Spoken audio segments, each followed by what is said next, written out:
마무리 정리는 잘 되고 있으시죠? 그래도 여기하고만큼 마음 편한 데가 제가 없는데요. 다른 데는 그러면 되는데 여기는 마음 편하고 있으면 편해하고 있은 다들 시간만 지나면 붙으실 것 같아가지고 아니 또 시간 많이 남아있지 않습니까? 예. 이순 장군께서는 배 12책 가지고 아무 것은 하지 말라고 하셨던데 우리는 아직 시간 많기 때문에 남아있는 시간만 잘 정리하시면 공법 같은 경우는 한 5회독 이상은 다 하지 않을까 싶은 그런 시간 같습니다. 예, 이번 시간은 4회 함께 나가도록 하겠습니다. 1번 도시군 계획에 관한 설명으로 옳은 것 찾도록 되어 있습니다. 답은 1번입니다. 광역도시계획은 광역계획권의 장기 발전 방향을 제시하는 행정계획을 말합니다. 특별히 장기 발전 방향은 각종 정책에 관한 사항들을 담고 있다는 것만 기억해 놓습니다. 반면 2번 보시게 되면 도시군 기본계획 내용과 광역도시계획 내용이 서로 다를 때에는 상위 계획인 광역도시계획 내용을 우선해야 됩니다. 그래서 다르다는 말을 보게 되면 상위 계획 내용을 우선한다. 그 개념을 잡아주시면 됩니다. 3번입니다. 도시군 관리 계획으로 결정할 사항은 국가계획에 포함될 수 없다. 공법상 없다 나오면 19번 틀린 질문입니다. 국가계획은 도시군 기본계획 내용인 정책 방향을 담고 도시군 관리 계획으로 결정할 수 있는 집행에 관한 내용도 함께 담고 있습니다. 그래서 최근 정부에서는 3기 신도시 지정 발표했는데 그러한 사안이라고 하면 도시군 관리 계획의 성격을 가지는 집행에 관한 사항을 담게 됩니다. 우리 나중에 돈 많이 벌려고 하면 신도시 가셔야 되죠. 어디가 한때 분양권 전매 가능한 때만 하더라도 동탄 신도시 같은 경우는 한 달에 2,500 못 벌면 바보야 소리 들었고 하남 위례지구 같은 경우는 3,500 정도 벌어야만 바보 소리 안 들었거든요. 하남 위례지구는 3,500 한 달에. 와 닿는 게 없기 때문에 그냥 넘어가도록 하겠습니다. 그래서 나중에 돈 벌기 위해 초창기에 신도시 발표하고 개발 사업 이루어지는 곳이 있다고 하면 초창기에 자리 잡는 것도 하나의 방법이 되지 않나 싶습니다. 괜한 이야기 들었나 봅니다. 아직 할 일 많으신데 공부 다시 해야 되죠. 예, 그래서 국가계획과 관련되어서는 기본계획의 내용과 관리계획 내용을 동시에 포함한다라는 것을 기억해 주셔야 됩니다. 반면 광역도시계획과 도시군 기본계획은 장기 발전 방향만, 도시군 관리계획과 지구 단위 계획의 경우에는 집행에 관한 계획의 성격을 담고 있다는 것 기억해 주시는 게 필요합니다. 그냥 재미로 들어주십니다. 성장관리 방안이라 함은 장기 발전 방향을 제시한다. 집행에 관한 계획이다. 집행에 관한 계획입니다. 개발법의 개발계획은 집행에 관한 행정계획이다. 방향 잡아주는 계획이다. 집행에 관한 계획입니다. 정비법상 정비기본방침은 방향 잡아주는 계획인 반면 정비계획은 집행에 관한 행정계획이 되게 됩니다. 알고 있는 이야기시죠? 그냥 일단 지나가십니다. 4번 보시게 되면 시장 군수가 관할 구역에 대해 다른 법률에 따른 환경에 관한 부문별 계획 가로 해놓습니다. 소립할 때 도시군 관리계획 내용에 부합되게 해야 한다. 관리계획이 아니라 기본 계획 내용에 부합돼야 됩니다. 여기 부문별 계획과 관련되어서는 장기 발전 방향을 지시하는 행정계획의 성격 가지기 때문에 장기 발전 방향 지시하는 도시군 기본계획에 부합돼야 됩니다. 그래서 부문별 계획도 방향 잡아주는 계획이라는 것만 구분해 놓습니다. 5번입니다. 이해관계자가 도시군 관리계획을 위반 제한한 경우 제한 추천했습니다. 행정청 아닌 자가 제한하는 것이죠. 도시군 관리계획 위반 결정에 필요한 전부 또는 일부를 이해관계인에게 부담하게 할 수 있습니다. 비용 부담과 관련되어서는 공법상 원칙적으로 임의사항이라는 것을 구분해 놓습니다. 그래서 1번은 답이 1번입니다. 답은 쉽게 찾으셨죠? 나머지 4개도 왜 틀렸는지 파악해 주셔야 됩니다. 특히 도시개발구역 지정하게 되는 개발계획은 도시군 관리계획의 성격과 동일하다라는 것을 기억해 주시면서 집행에 관한 계획이 되는 겁니다. 정비법상 정비기본계획은 도시 하나에 수립하는 행정계획입니다. 그래서 장기 발전 방향 지시하는 도시군 기본계획의 성격을 가지고 정비구역 지정하기 위한 정비계획은 집행에 관한 계획으로 도시군 관리계획과 동일한 성격을 가지게 될 겁니다. 이제 행정계획에 대해서는 어느 정도 구분되신 거죠. 예, 계속 하도록 하겠습니다. 잘하고 계십니다. 기본계획에 관한 설명을 드린 것 찾도록 되어 있습니다. 4번 보시면 시장 분수는 10년마다 타당성 여부를 전반적으로 재검토하여 반영한다. 타당성 검토 이야기 나오면 5년마다입니다. 그래서 답을 4번으로 해놓습니다. 그리고 1번 함께 보십니다. 토지 적성평가라는 말 찾으셨죠? 여기 토지 적성평가는 광역도시계획 수립할 때 기초조사에는 포함되지 않고 도시군 기본계획, 도시군 관리계획 기초조사에 포함하도록 되어 있습니다. 그래서 토제란 말 기억해 놓으시고 다른 법률은 국토계획법과 비교하게 되면 특별법에 해당되는 것으로서 이미 해당 법률에서 진행했다고 하면 국토계획법에 따른 토지 적성평가는 따로 할 필요 없다라는 것 기억해 놓으시고 두 번째 기억하실 것은 도시군 기본계획을 수립하거나 도시군 관리계획을 입안하고자 하는 때 최근 5년 내 토제 실시했다고 하면 토제 생략할 수 있습니다. 그것 기억나시겠습니까? 그래서 1번 그런 차원에서 한번 확인해 놓습니다. 2번입니다. 광역시장은 도시군 기본계획을 변경하려면 변경은 새로운 수립과 마찬가지입니다. 관계 행정기관장과 협의한 후 지방도시계획위원회 심의 거쳐야 된다. 여기 특별시장과 광역시장의 경우에는 도시군 기본계획을 따로 승인받는 자가 아니었습니다. 직접 확정하는 자이기 때문에 승인과 관련된 협의, 심의에 관한 절차를 수립하는 특별시장, 광역시장이 직접 진행한다라는 것 기억해 놓으시고 관계 행정기관과의 협의에는 국장 포함한다, 빠진다. 국장 포함되는 것이죠. 도시군 기본계획은 특별시장, 광역시장은 국토교통부 장관의 승인받을 필요 없지만 국토교통부 장관을 포함한 관계 행정기관장과의 협의 절차는 거치도록 되어 있습니다. 반면 도에 속해 있는 시장 군수가 도시군 기본계획 수립하면 도지사의 승인 받도록 되어 있고 특방은 따로 승인받는 절차 없다라는 것만 다시 기억해 놓습니다. 3번은 크게 문제되는 것 아닙니다. 그리고 5번은 도시군 기본계획은 생략할 수 있다는 것 확인해 놓으시고 수도권에 속하지 아니하고 광역시와 경계 같이 하지 않는 인구 10만 이하의 경우에는 도시군 기본계획 수립을 생략할 수 있다는 것 다시 확인해 놓습니다. 3번입니다. 도시군 관리계획 입안 결정에 관한 설명 드린 것 찾도록 되어 있습니다. 답은 3번입니다. 도시군 관리계획은 생략하는 법 없죠. 그래서 인구 10만 이하인 때 도시군 관리계획 수립을 하지 아니할 수 있다. 이 말 나오면 드립니다. 기본 계획에서만 생략 가능하다는 것 다시 확인해 놓습니다. 그리고 1번은 그냥 지나가시고 2번. 도시군 관리계획 결정 당시 이미 사업이나 공사에 착수한 자는 도시군 관리계획 결정과 관계없이 그 사업 계속 할 수 있다.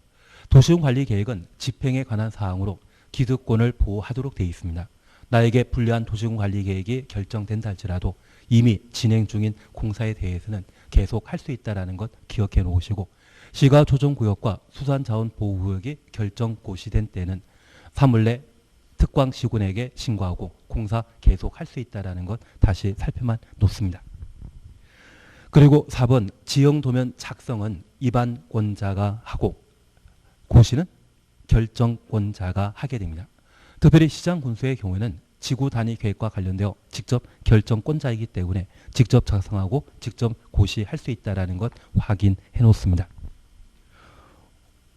5번은 단서를 잠깐 확인해 놓습니다. 지구 단위 계획으로 결정, 변경 결정한 사항은 제외한다. 우리 세법 공부하시면서 지지란 말 들어본 적 있으십니까? 넘어가도록 하겠습니다. 다만 제가 부탁드리는 것은 지방의회 의견 청취는 도시군 관리계획 결정 시에 입안 시에 필요한 절차인데 지구 단위 계획으로 결정하는 사안에 대해서는 지방의회 의견 청취를 생략합니다. 그래서 단서와 관련된 사항 보시면서 지구 단위 계획이란 말 보고 지방의회 의견 청취 대상에서 제외한다, 면제한다. 그런 표현 나오게 된다면 옳은 지문으로 파악해 놓습니다. 그래서 우리 애기들 보고 지지란 말 하지 않습니까?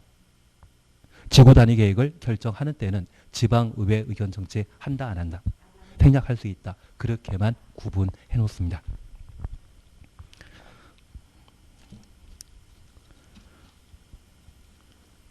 그리고 이렇게 잠깐 다시 한번 보십니다.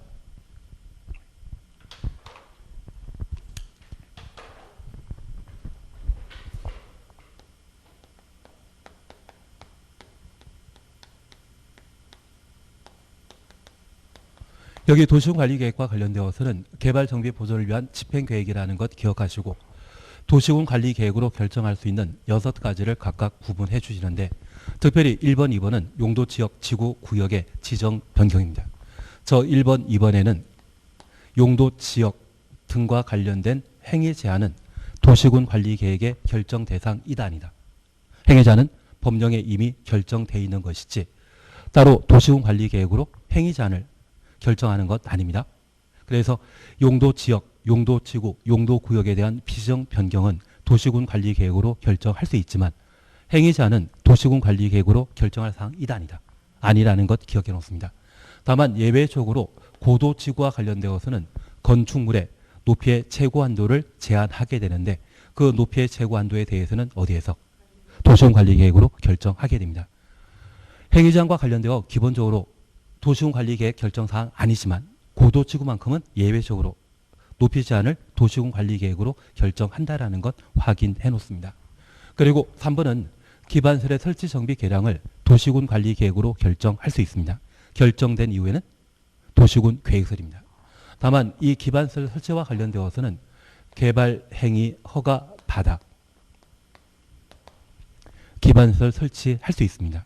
그래서 특별히 기반설 설치하려면 도시군관리계획으로 결정해야 한다. 이 말은 맞는 지문인데 도시지역에 공공직업훈련시설, 사회복지시설, 도시지역이란 말과 구체적인 기반설의 종류를 적시한 상태에서 도시군관리계획으로 결정해야 한다. 이 말 넣으면 틀립니다.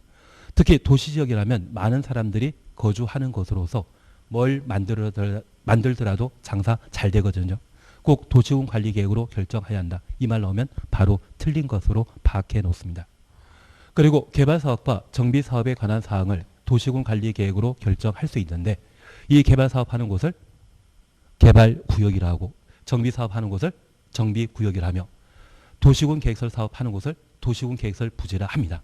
그 부지에 대해서는 도시군관리계획으로 결정하는 것이고 개발구역은 개발계획으로 정비구역은 정비계획으로 결정하게 됩니다.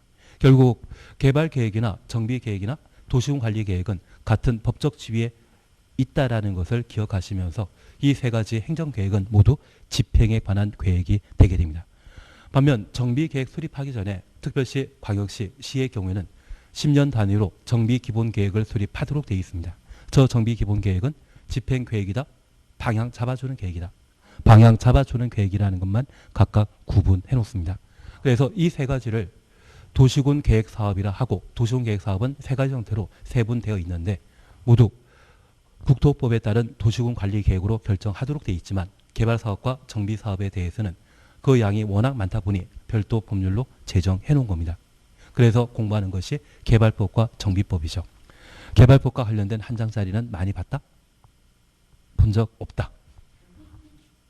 근데 개발법 한번 맘먹고 잡아놓으시게 되면 출제되는 여섯 문제 중에 최소 4문제 이상은 쉽게 맞출 수 있거든요. 나는 4개 안 맞춰도 합격하는데 지장 없다?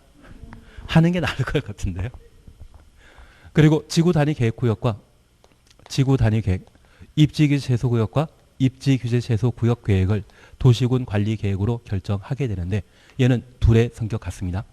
다만 입지 규제 제소 구역이 지구 단위 계획의 10배 정도 규모라고만 생각하시면 될 겁니다.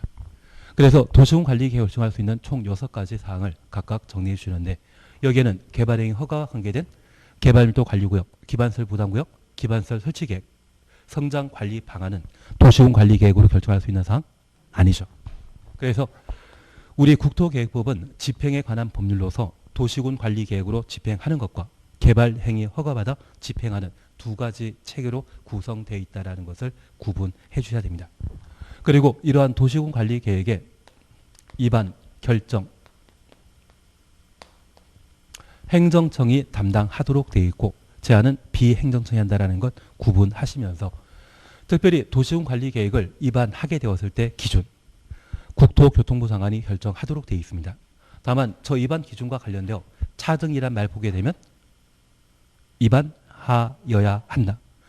조속히 동시 함께란 말 보게 되면 입안할 수 있다란 말로 각각 정리해 주시는 게 필요하십니다. 그리고 우리 약속하신 게 있습니다. 국토교통부 장관이 결정한 사항 중에 지도이사가 그 내용을 변경하고자 한다면 누구랑 협의해야 된다? 국장과 협의하도록 되어 있습니다. 개발제한구역 지정 이후 개발제한구역을 해제하게 되었을 때 그 해제된 개발제한구역에 대한 제초 도시군 관리계획 결정은 지도이사는 누구랑 협의해야 된다? 국장과 협의해야 된다는 것 기억해 놓으시고 광역도시계획과 관계된 광역시설 설치와 관련된 사항도 국토교통부 장관과 협의할 사항이라는 것만 구분해 놓습니다. 그래서 최근 시험에 나왔던 것은 국토교통부 장관 또는 해양수 장관만이 결정할 수 있는 사안들을 각각 다룬 적이 있습니다. 다음에 시험에 나올 수 있는 것으로서 국토교통부 장관과 반드시 협의할 사안이 무엇인지 그에 관한 사항도 한번 정리해 주시는 게 필요하십니다. 그리고 입안 제한과 관련되어서는 29회 때와 30회 때 연속해서 시험에 나왔기 때문에 우리는 충분히 하실 수 있을 겁니다. 특히 산업유통개발진흥지구 지정 요건과 관련되어 면적 요건은 만 이상, 3만 미만이라는 것 기억해 놓으시고 3만 이상은 된다 안 된다. 그런데 우리 잠깐 이해해 주실 것이 있습니다. 현재 지구 단위 계획을 수립하는 곳은 지구 단위 계획 구역인데 이 지구 단위 계획 구역은 도시지역과 비도시지역에 지구 단위 계획 구역을 각각 지정할 수 있고 특히 비도시지역에 지구 단위 계획 구역을 지정할 때 아파트와 연립주택 건설 계획이 포함된 경우에는 지구 단위 계획 구역의 단위 면적은 30만. 아파트 연립주택 외 비도시 지역에 지구 단위 계획 구역 지정하고자 한다면 그 단위 면적은 얼마 이상 돼야 된다? 아파트 연립주택으로서 초등학교 포함된 상태라고 하면 10만 이상일 때도 비도시 지역에 지구 단위 계획구역 지정하는 것이 가능합니다. 초등학교 유학에 나왔을 때 아파트 연립주택 건설 계획이 포함되어 있다고 하면 10만 이상이고 그냥은 30만입니다. 아파트 연립주택 외 개발 사업을 예정하게 되면 그 단위 면적은 원칙적으로 얼마이다? 3만. 대신 주민 입안 제한하게 된다고 하면 이때는 특이하게 만 이상? 3만 미만까지 3만 이상은 한다 못한다? 못합니다. 만 이상 3만 제곱미터 미만까지 산업유통개발진흥지구 지정을 제한할 수 있다는 것 기억해 놓습니다. 그리고 이미 알고 계시듯이 여기 아파트와 연립주택 건설할 수 있는 용도지역은 어디만? 계획관리지역만. 그리고 개발진흥지구라면 주거개발진흥지구만 지구 단위 계획구역으로 지정할 수 있고 주거개발진흥지구 지정할 수 있는 비도시지역은 어디만 가능하다? 계획관리지역만 가능하다. 그래서 여기 지구 단위 계획과 관련되어 규모 크다고 하면 3만 미만이 아니라 규모 크다고 하면 그것은 주민 입안 제한과 관계없이 도시군관리계획으로 입안해서 결정 고시하는 것이고요. 특별히 산업유통개발진흥지구와 관련되어 주민 입안 제한을 허용한 것은 만 이상 3만 미만. 그래서 산업유통개발진흥지구와 관련된 용도지구 지정 그런 부분은 만 이상 3만 제곱미터 미만까지 가능하다라는 것만 다시 살펴놓습니다. 만약 3만 이상 하고자 한다면 그때는 어떻게? 지구 단위 계획. 지구 단위 계획 구역을 주민이 입안 제한해야 됩니다. 지금 주민 입안 제한과 관련되어서는 기지산대란 말 기억나십니까? 그 중에 지구 단위 계획 구역의 지정 가능하다, 입안 제한 가능하다? 가능한 겁니다. 그리고 산업유통개발진흥지구 얘는 지구 단위 계획과 관계없는 용도지구와 관계된 사항이거든요. 그 용도지구 지정할 때 이것 빼고는 주민 입안 제한한 용도지구 있다 없다? 없습니다. 얘만 가능하다라는 것 기억해 놓으시고 이때 그 단위 면적은 만 이상 3만 제곱미터 미만이어야 되고 만약 3만 제곱미터 이상의 산업 단지 만들 목적이라고 하면 그때는 지구 단위 계획 쪽으로 접어가야 되는 겁니다. 더 복잡하게 만들어 드렸나 봅니다. 예, 그 복잡한 것 접어놓고 다시 산업유통개발진흥지구 지정 제한 시에는 그 단위 면적은 만 이상 3만 제곱미터 미만이고 가능한 용도 지역은 자개생이란 말 기억해 놓으시고 특별히 계획관리지역이 차지하는 비중이 50% 이상 돼야 된다. 주종관계 따주셔야 됩니다. 그리고 도시군 기본계획상 개발 용도로 정해져 있는 자연녹지지역과 생산관리지역의 경우에는 계획관리지역으로 본다. 도시군 기본계획에서 개발 용도로 예정한 경우에는 계획관리지역 아닌 자연녹지지역이나 생산관리지역의 경우 어디로 취급한다? 계획관리지역으로 본다. 요약집 있지 않으십니까? 아닙니다. 일단 너무 바쁘시니까 넘어가도록 하겠습니다. 그리고 이렇게 입안 제한하고자 한다면 기의 경우는 면적 5분의 4 이상의 토지 소유자 동의 받아야 되고 지산되는 면적 3분의 2 이상의 동의 받아야 되는데 국공유지는 포함한다, 제외한다. 제외한다라는 것 기억해 놓으시고 한번 제한하게 되면 45일 이내 수용 여부를 통지하고 1회 30일 이내 기간 연장할 수 있다라는 것 구분해 놓습니다. 비용 부담과 관련되어서는 이미 사항이라는 것 정리해 주시는 게 필요합니다. 그게 입안 결정, 입안 제한과 관련되어 정리하실 내용입니다. 입안 관련되어서는 기준 기억해 주셔야 됩니다. 결정과 관련되어서는 장관이 결정할 수 있는 사항 무엇인지 4가지라는 것 기억해 놓으셔야 되고 특히 입지 규제 세수 구역 지정은 국장이 지정한다. 결정권자인 시도의사 대도시장이 지정한다. 시도의사 대도시장이라는 것 기억해 주시는 게 필요합니다. 그리고 입안 절차와 관련된 구체적인 사항에 대해서는 이미 함께 보셨듯이 입안 시에 필요한 사전 절차 3가지와 결정 시에 필요한 절차 2가지 함께 보셨고 특별히 경미한 사항을 변경하고자 한다면 절차 생략 가능하다라는 것 기억해 놓으시고 이 경미한 사항과 관련되어 우리 기초조사와 관련되어서는 대타 12 나도해란 말로 각각 정리하셨고 토지 적성평가와 관련되어 각종 개발 사업이 예정되어 있는 곳 또는 주상공해 도시군관리계획을 위반하거나 지구단위계획구역이나 도시군 계획서를 부지해 도시군관리계획을 위반하는 때에는 기초조사와 관련된 토지 적성평가 생략 가능하다라는 것 기억해 놓습니다. 그리고 우리 방금 지시 보셨습니다. 지구단위계획으로 결정하거나 변경 결정하는 사안에 대해서는 지방의회 의견 청취 생략 가능하다라는 것 확인해 놓습니다. 그리고 얘는 잘 안 했는데 국토계획법상 도시계획위원회 심의를 생략하는 경우가 가능합니다. 그래서 우리 기억하시길 성장관리방안 수립한 곳 또는 지구단위계획 수립한 곳에 각종 개발 사업이 예정되게 되면 도시계획위원회 심의 절차 생략합니다. 그냥 이미 도시계획위원회 심의 절차 거친 상태라고 하면 또 심의할 필요 있다 없다. 그렇게만 구분해 주시는 게 필요합니다. 그리고 도시군관리계획이 결정 고시되게 되면 지단이라는 것을 만들게 되어 있습니다. 즉시 지형도면 작성하고 고시하도록 되어 있고 도시군 계획설이 결정 고시되면 3개월 이내 단계별 집행계획 수립해야 되며 저 단계별 집행계획 수립 시에는 기초조사나 주민의견 청취가 없었습니다. 지방의회 의견 청취와 관계 행정기관과의 협의절차 거치는데 도시계획위원회 한다 안 한다. 도시계획위원회 심의는 단계별 집행계획 수립 시에 절차 거칠 필요 없다라는 것만 다시 구분해 놓습니다. 그래서 단계별 집행계획은 도시군 계획설 사업과 관련되어 존재하는 제도라는 것만 구분해 놓습니다.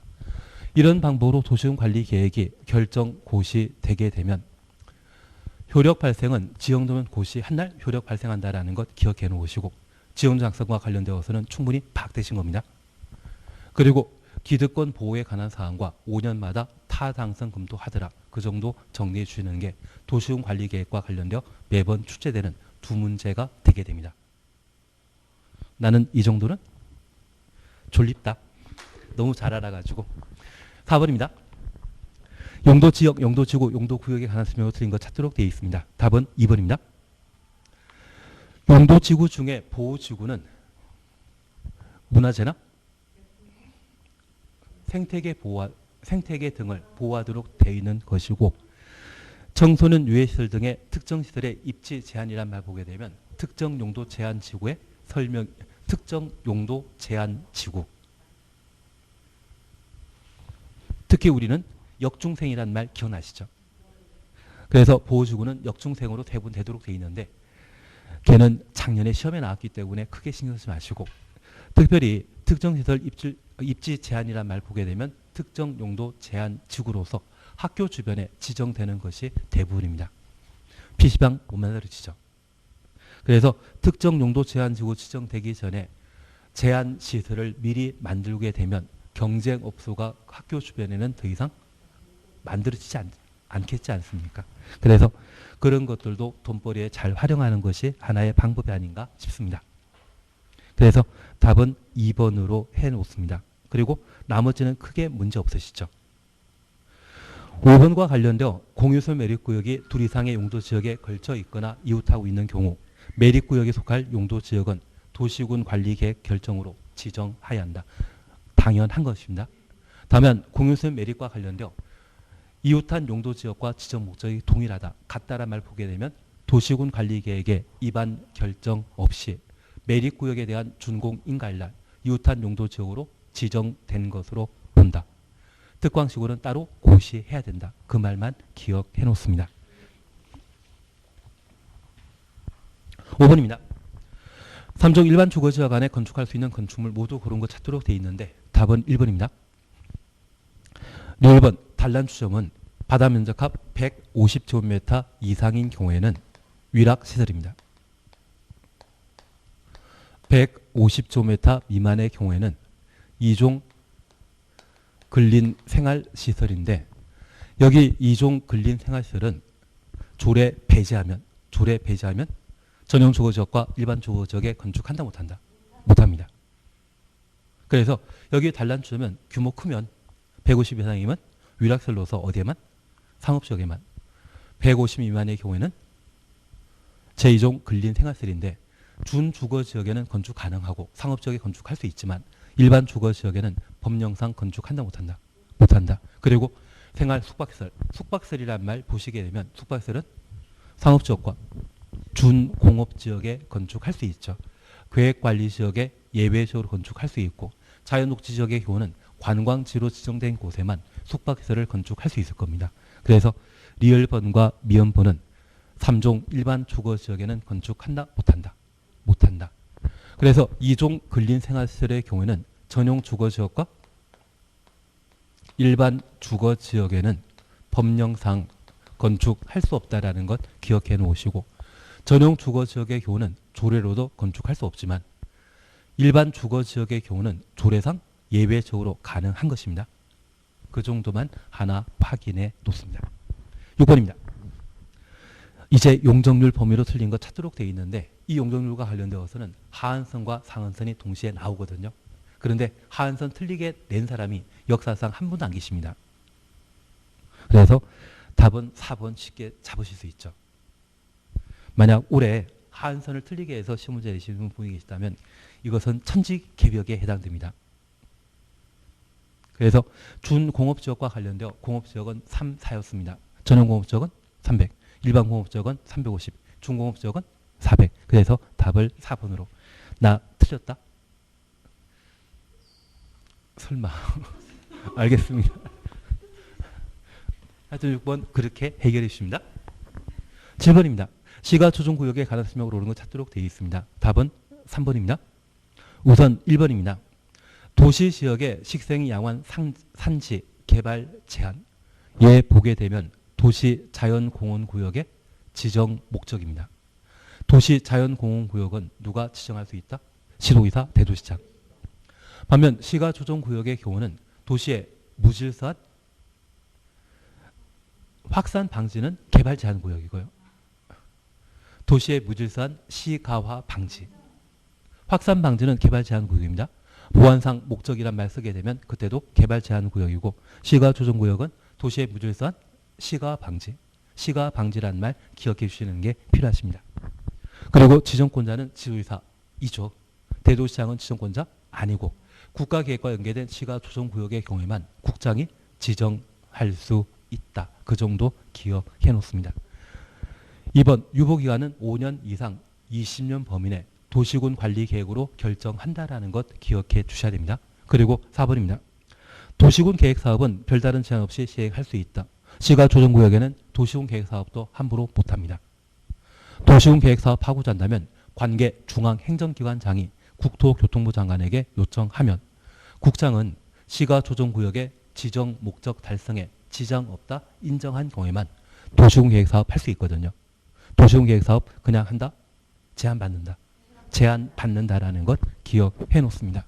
그리고 이 시가조정구역에도 개발 행위를 특광시군에게 허가받아 할 수 있습니다.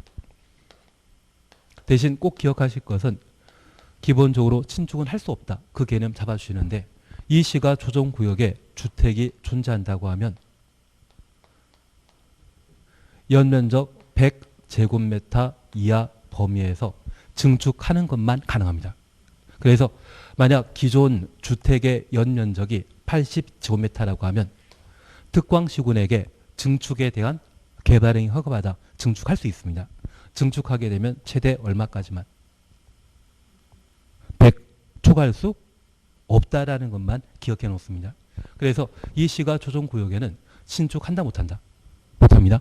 그래서 주택 또는 종교시설을 증축하는 것은 가능한데 신축하는 것은 제한된다라는 것만 기억해 놓으시고 대한민국만큼 종교 자유가 크게 보장되는 나라 없거든요. 교회 못 만드는 곳 없지만 교회 신축이 곤란한 곳은 어디?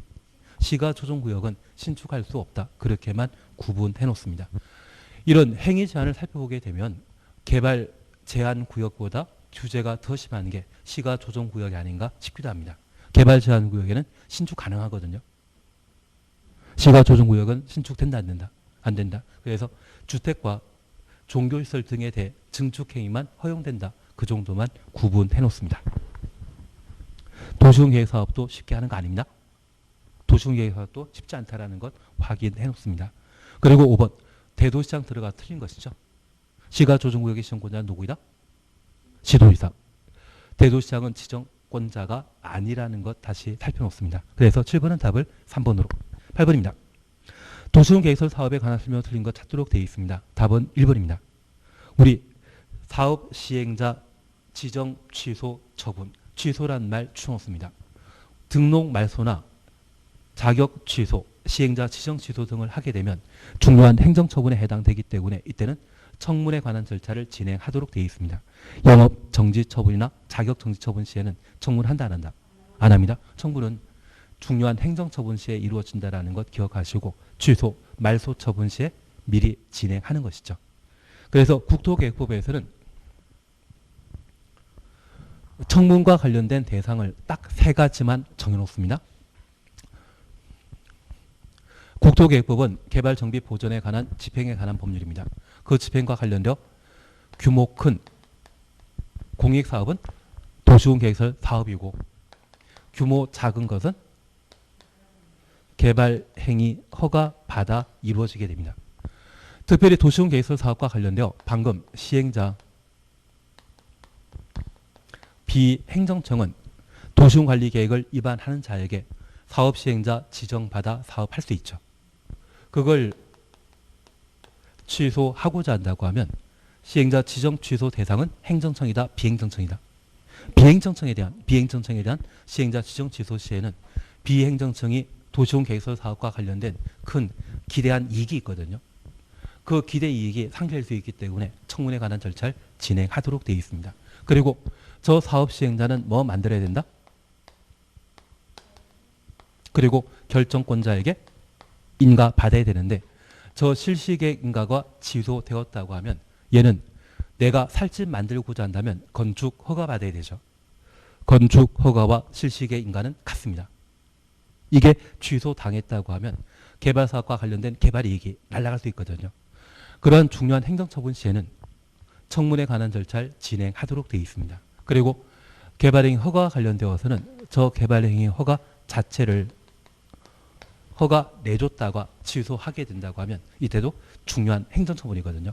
이러한 3개 행정처분 시에는 청문에 관한 절차를 진행하고 취소 여부를 결정하도록 되어 있습니다. 한번 눈에만 익혀놓습니다. 그래서 국토계획법상 청문 대상은 몇 개이다? 3개. 도시군계획설 사업과 관련된 시행자 지정.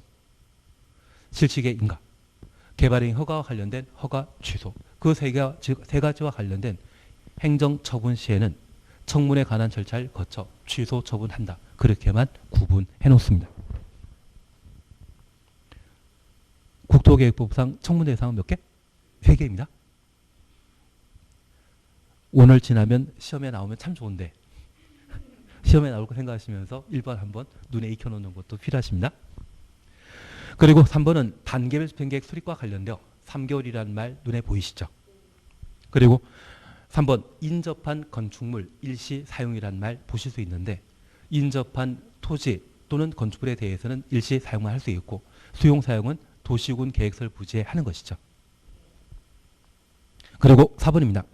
행정청 아닌 도시군 계획설 사업 시행자는 공시 송달하는 경우 국장, 시도의사, 대도시장의 승인받아야 된다. 국토교통부 장관부터 대도시장까지 가로 해놓으시면 얘는 입안권자이다, 결정권자이다. 결정권자입니다. 그러면 공시 송달과 관련된 승인은 입안권자 하는 것입니까? 결정권자 하는 것입니까? 결정권자가. 우리가 국토계획법과 관련되어 입안권자의 관할은 딱 3가지였습니다. 도시군계획설 사업 시행, 단계별 집행계획 수립, 지형조정 작성. 그래서 공시 송달과 관련된 승인에 대해서는 따로 공부한 적 없습니다. 공부 안 했으면 관할 관청은 누구이다? 결정권자. 3가지 빼고는 각종 인허가는 항상 결정권자 한다. 그렇게 잡아주시는 게 필요합니다. 그리고 5번은 단계별 집행계획 수립과 관련된 절차로서 관계 행정기관장과의 협의, 지방의회 의견 청취 2개 절차이죠. 그래서 8번은 답을 1번에 넣으시면 됩니다. 9번입니다. 도시군 계획설 결정 고시 후 10년 지나도록 사업 착수하지 아니한 도시군 계획설 부지에 관한 설명으로 옳은 것 찾도록 되어 있습니다. 1번. 두 번째 줄에 매수 청구란 말 보게 되면 도시군 계획설 부지 지목 대인 토지에만 매수 청구할 수 있죠. 그래서 대지 소유자가 매수 청구한다. 이 말 나오면 잘못된 것으로. 2번은 매수 청구와 관련된 절차입니다. 매수 청구받은 날부터 6개월 이내 매수 여부 결정 통지해야 됩니다. 소유자에게만 통지한다. 특광시군에도 통지한다. 특광시군에도 통지했습니다. 통지한 날부터 2년 내 매수해야 된다. 그래서 6개월 2년이라는 것 기억해 주시면 됩니다. 3번 도시군 계획설 채권 발행에 관한 사항으로 3번 옳은 지문입니다. 3번이 옳습니다. 그리고 4번 매수 청구가 거절당하게 되면 3층 이하의 협의의 단독 대권, 3층 이하의 1종, 2종 근린 생활시설을 특광시군에게 허가받아 건축할 수 있는데 다세대 주택은 공동주택에 해당되기 때문에 개발행 허가 대상 아닙니다. 그리고 5번 도시군 계획설 채권의 상환기간은 10년이죠. 5년 이상 10년은 도시개발 채권, 시설 채권은 상환기간 10년입니다. 그래서 9번 답을 3번으로 해놓습니다. 그러면 우리 잠깐 살펴보시는 것으로 이 도시군 계획설이 결정 고시되게 되면 결정 고시된 땅을 도시군 계획설 부지라 하고 이 도시군 계획설 부지는 도시군 계획설 사업이 3단계 이루어지게 됩니다. 수용할 수 있는 시점은 3단계이죠. 그래서 1단계에 도시군 계획설 부지가 결정 고시되고 2단계 시행자가 지정되거나 시행자가 실시 계획을 작성하고 인가 받을 때까지 수용 전입니다. 개인 사유지랄지라도 수용 전에 개인 사유지랄지라도 도시군 계획설 건축하는 것이 중요하기 때문에 이 도시군 계획설 부지에는 건축물 건축이나 공작물 설치할 수 없다라는 것 기억해 놓습니다. 그리고 이 도시군 계획설 부지에 20년간 사업하지 않다면 20년 되는 다음날 효력 상실한다라는 것 기억해 놓으시고 10년간 사업 시행하지 않았을 때 첫 번째 매수 청구 방금 보셨습니다.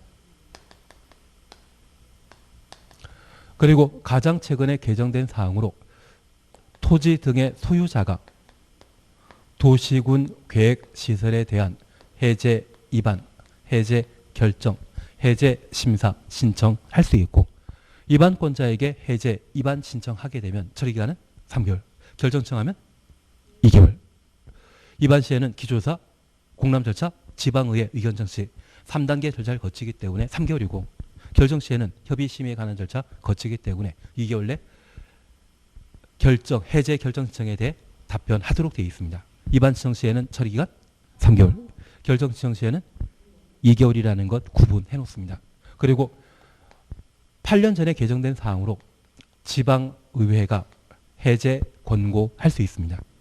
결정권자에 속해 있는 지방의회가 해제 권고하게 되면 1년 내 결정권자는 해제 여부 결정해야 됩니다. 반면 저 도시군 계획설 지방의회가 시군, 도에 속해 있는 시군에 속해 있다고 하면 시장 군수는 직접 결정한다 못한다? 못합니다. 그래서 이 시장 군수는 도지사에게 요청하고 요청받은 도지사는 얼마? 1년 내 해제 여부 결정해야 됩니다. 8년 전에 개정되었기 때문에 요즘 시험에 나온다 안 나온다? 23회 때와 24회 때 딱 두 번 나오고 연락 두 줄입니다. 그래서 그 정도만 한번 봐주시는 것도 괜찮습니다. 그리고 네 번째 보시는 게 바로 실시계획 실효입니다. 10년간 장기 미집행 도시군 계획설 사업으로 10년 지나 사업 시행자가 실시계획 인가 받고 고실했다고 하면 실시계획 고시된 날부터 5년 내 재결 신청하지 아니하면 5년 되는 다음날 실시계획은 효력 상실하도록 되어 있습니다.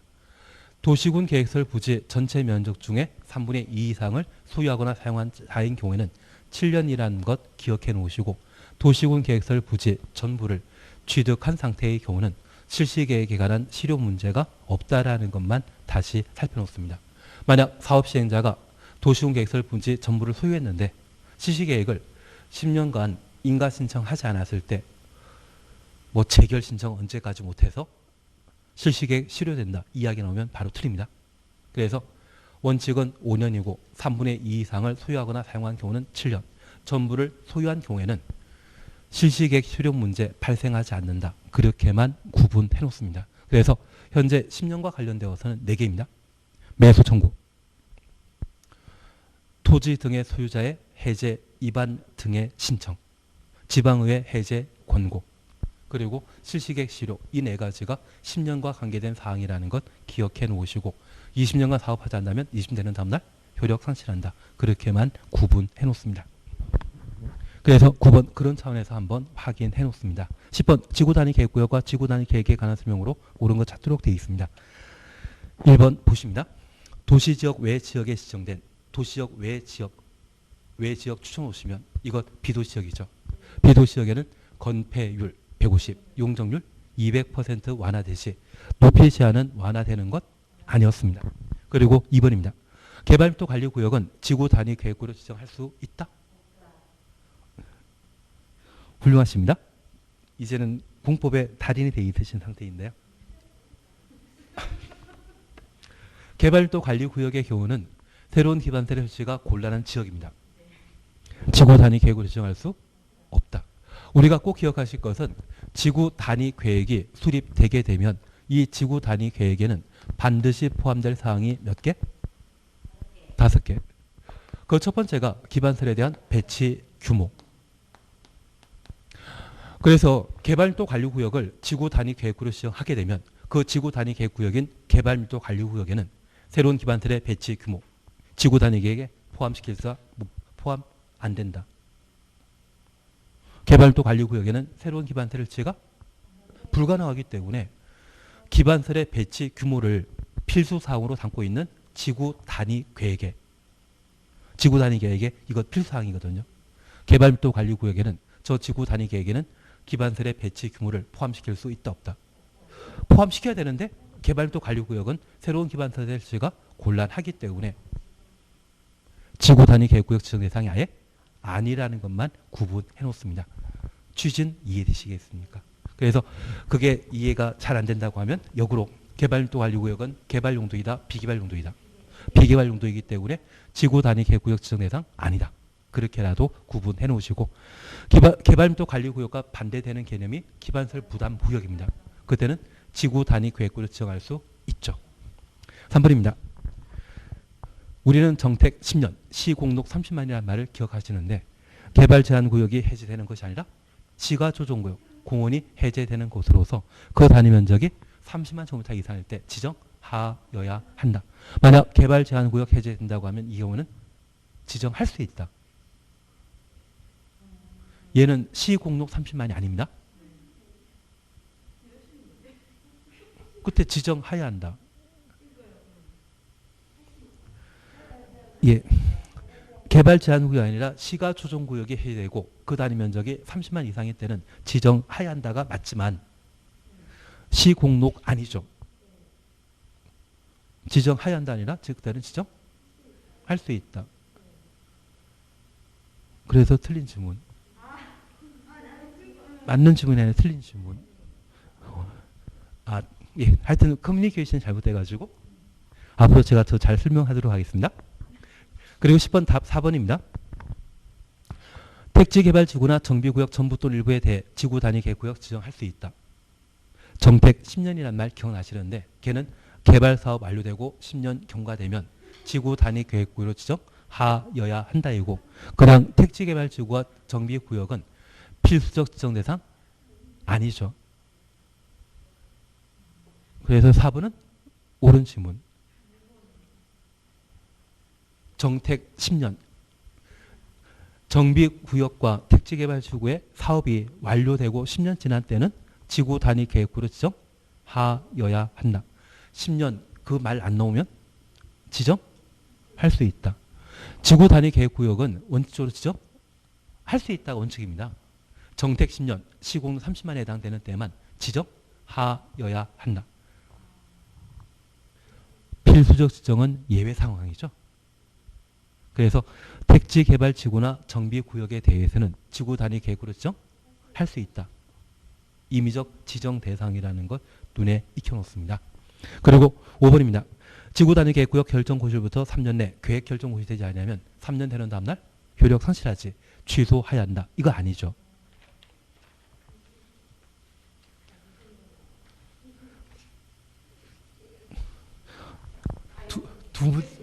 두 문제만 보고 두 문제만 더 보고 빨리 쉬도록 하겠습니다. 개발인 허가에 관한 설명 수인 것 찾도록 되어 있습니다. 답은 4번입니다. 도시개발 사업에 따라 건축물 건축하려면 도시개발 사업부터 건축물 건축까지 가로 해놓으시면 이것 도시군 계획 사업이죠. 도시군 계획 사업에 따라 건축물 건축하거나 토지 형질 변경하게 되면 따로 특광시군에 허가를 받을 필요 없다. 그래서 4번 틀린 정답이 되게 됩니다. 1번은 응급조치에 대해서는 1월 내 특광시군에게 신고하도록 되어 있습니다. 그리고 2번은 공공시설 귀속과 관련되어 설치 면적입니까? 설치 비용입니까? 설치 비용만큼만 무상으로 취득한다라는 것 확인해 놓습니다. 그리고 3번은 의견 청취에 관한 사항으로 조건부 허가 시에는 신청한 자, 도시군 계획사업과 관련되어서는 시행자, 공공시설 귀속과 관련되어서는 관리청. 그래서 3번 옳은 질문이죠. 주민 의견 청취 있다 없다. 개발인 허가와 관련되어 특광 징후는 주민 의견 청취 직접 하는 거 아닙니다. 그래서 신청한 자, 얘는 조건부 허가와 관계된 사항이기 때문에 신청한 자의 의견 듣도록 되어 있고 도시군 계획사업과 관련되어서는 시행자, 공공시설 귀속과 관련되어서는 관리청 의견 청취해야 된다. 그리고 5번 도시군 계획사업 시행자 의견 청취이죠. 우리 시험에 가장 잘 나오는 게 3번 신청한 자의 의견 들을 것, 그리고 5번 도시군 계획사업 시행자 의견 들을 것. 이 두 가지가 시험에 잘 나오거든요. 그래서 한번 눈에 익혀만 놓습니다. 12번입니다. 기반설 부담구역에 관한 설명을 쓰인 것 찾도록 되어 있습니다. 답은 3번입니다. 기반설 부담구역이 지정되면 특광시군은 기반설치 계획 수립하여야 하고 저 기반설치 계획은 기본계획에 반영한다? 관리계획에 반영한다? 관리계획에 반영하는 것이죠. 설마 제가 3번 틀린 지문이니까 통밥 찍으신 거 아니시죠? 기반설 부담구역에 기반설 수질계획이 수립되게 되면 주민이 돈 내서 만들기로 결정한 것이거든요. 도시군 관리계획으로 따로 중복 설치할 필요 있다 없다? 없다. 그래서 도시군 관리계획에 반영해서 해당 지역에 중복 설치하는 것을 방지하도록 되어 있는 겁니다. 취지 조금 이해하시겠습니까? 1번입니다. 연면적 200제곱미터 초과하는 신축 증축행위만 설치 비용의 부과 대상입니다. 만약 증축 대신 개축, 재축 들어가면 무조건 틀린 것으로 기반설 설치 비용의 부과 대상은 신축 또는 증축행위라는 것 기억해 놓습니다. 그리고 얘만 잠깐 보십니다. 만약 기존 건축물을 철거하고 신축하는 경우에는 연면적 200제곱미터 초과하는 부분이 부과 대상이다. 기존 건축물의 연면적 초과하는 부분이 부과 대상이다. 연면적 초과하는 부분이 부과 대상이죠. 그것만 기억해 놓습니다. 그래서 기반설 부담 구역 내 기반 설치 비용은 연면적 200제곱미터 초과하는 신축, 증축 행위가 부과 대상인데 기존 건축물 철거하고 신축하면 전부 철거하고 새로 신축하는 것이거든요. 그럴 때는 기존 건축물의 연면적 200 초과하는 것이 아니라 연면적 초과하는 부분이 부과 대상이라는 것을 구분만 해놓습니다. 잘하고 계시는데요. 그리고 2번은 20%란 말 눈에 보이시죠? 인구 증가율과 개발의 허가 건수 또는 행위 제한이 해제되거나 완화되게 되면 기반설 부담구를 지정하여야 한다. 그리고 4번 특이하게 행정계획을 1년 만에 수립하는 것이 기반설 설치 계획의 특징입니다. 용지도 포함된다라는 것 확인되시죠? 용지 비용도 산입된다. 그래서 12번은 그렇게만 해 주시면 될 것 같습니다. 12문제 중에 나는 8개 이상 맞았다? 9개 맞았다.